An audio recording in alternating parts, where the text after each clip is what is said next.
The original name for the Maus super heavy tank was the Mammoth. It was a tank designer's wildest dream, weighing at 180 tons. The turret itself was 50 tons, which is close to the whole weight of a Tiger tank. The length was 30 feet and the frontal armour was 240 millimeters. The engine was a 1200 horsepower petrol with electric transmission, giving a speed of 12 miles an hour. Armament was a 128mm gun used in the Jagdtiger with a coaxial 75mm gun.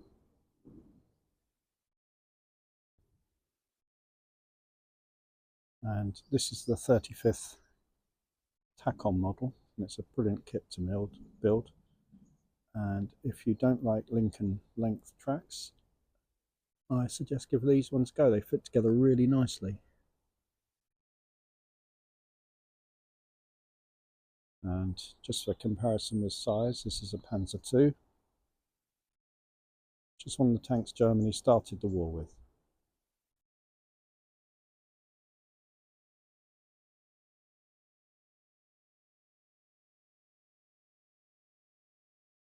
Only 2 Maus tanks were completed. Well, 1.5 really. In April 1944, work was halted to concentrate all the resources on Panthers and King Tigers. It was thought that there was a last stand of the mice at the Kummersdorf test ground. Soviets captured the damaged prototypes and may have tested one. And one is currently on display at the museum near Moscow, Kubinka. Now just imagine the last stand of the Maus, and you can see Dr. Porsche's influence there from his earlier design, the elephant. I think you can see elements there of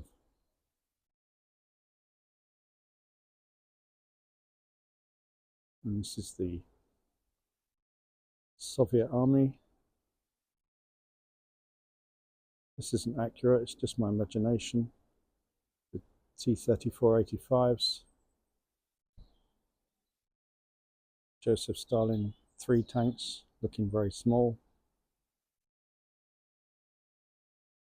And all the Allied and American Lend-Lease tanks. About to capture the 2 Maus tanks.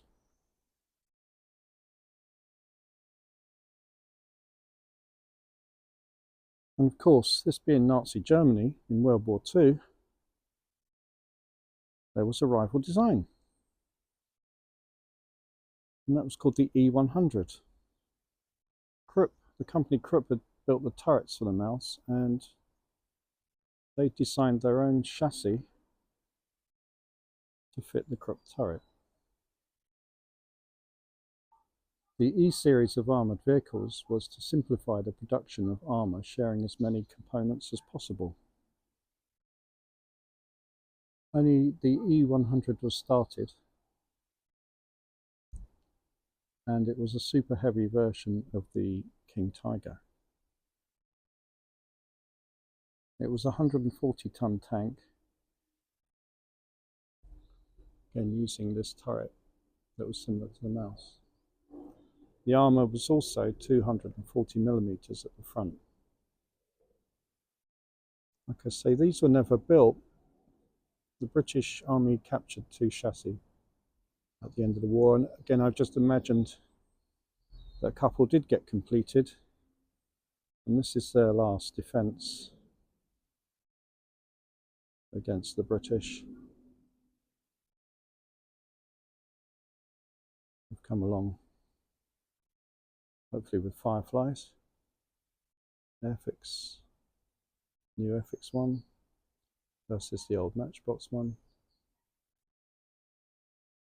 with the Churchill tanks and Cromwell's in the background.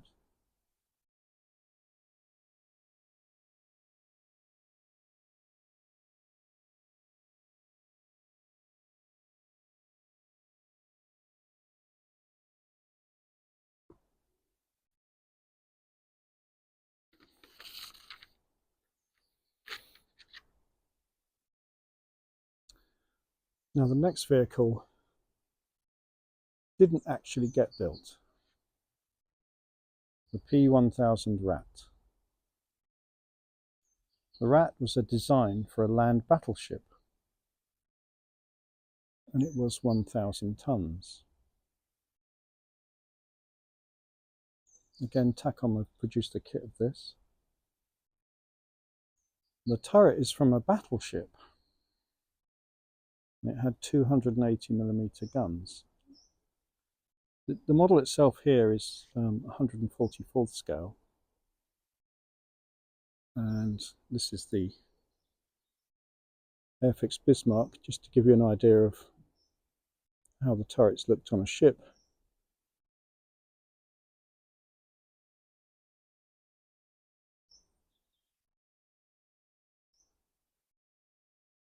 It was to be 115 feet long and 36 feet high.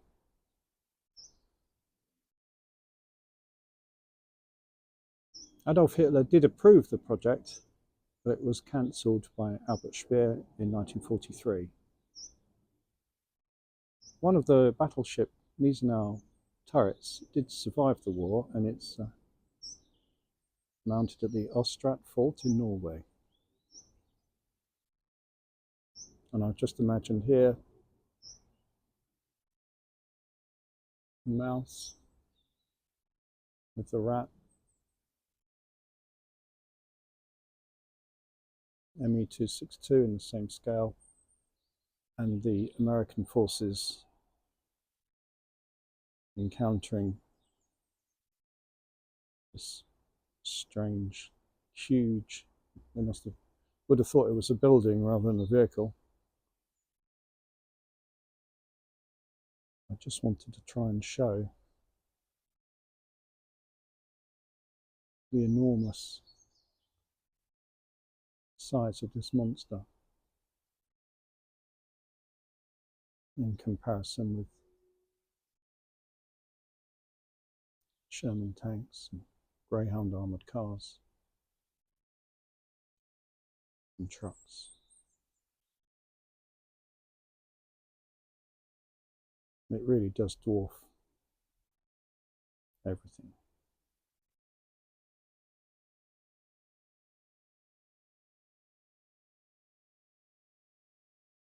The last Nazi super weapon I would like to show you is the K5 railway gun, which was built 24 or 25 maybe.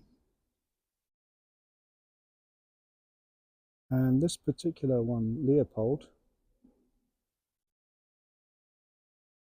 was used to oppose the Allied landings at Anzio.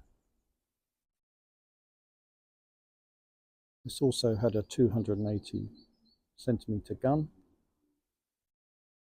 and it had a range of 40 kilometers. Leopold operated from railway tunnels and also specially built turntables. I've just shown it here being guarded by some Italian troops and some German technicians.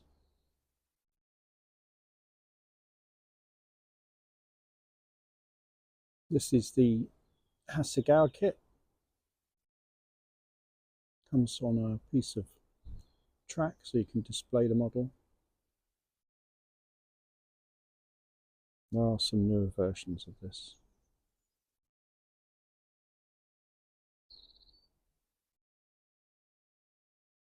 There is a surviving K5 railway gun. It's on display at the Battery Tots Museum on the Pas de Calais in France.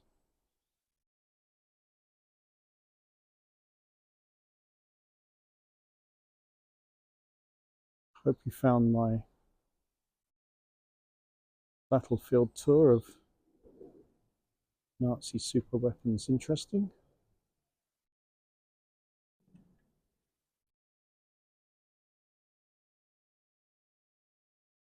Thank you very much if you watched, and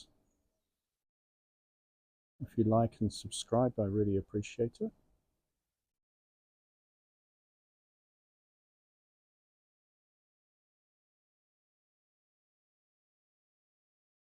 And I hope it encourages you to perhaps build your own kit of the mouse.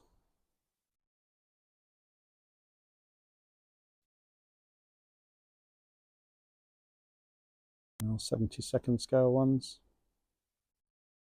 And if you really want to treat yourself, I would recommend the 35th scale kit by Takom. I really enjoyed building this one.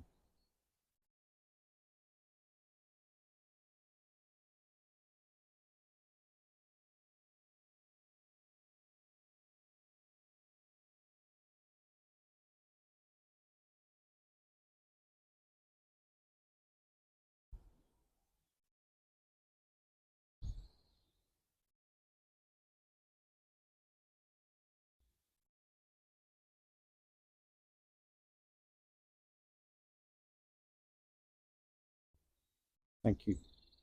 Take care.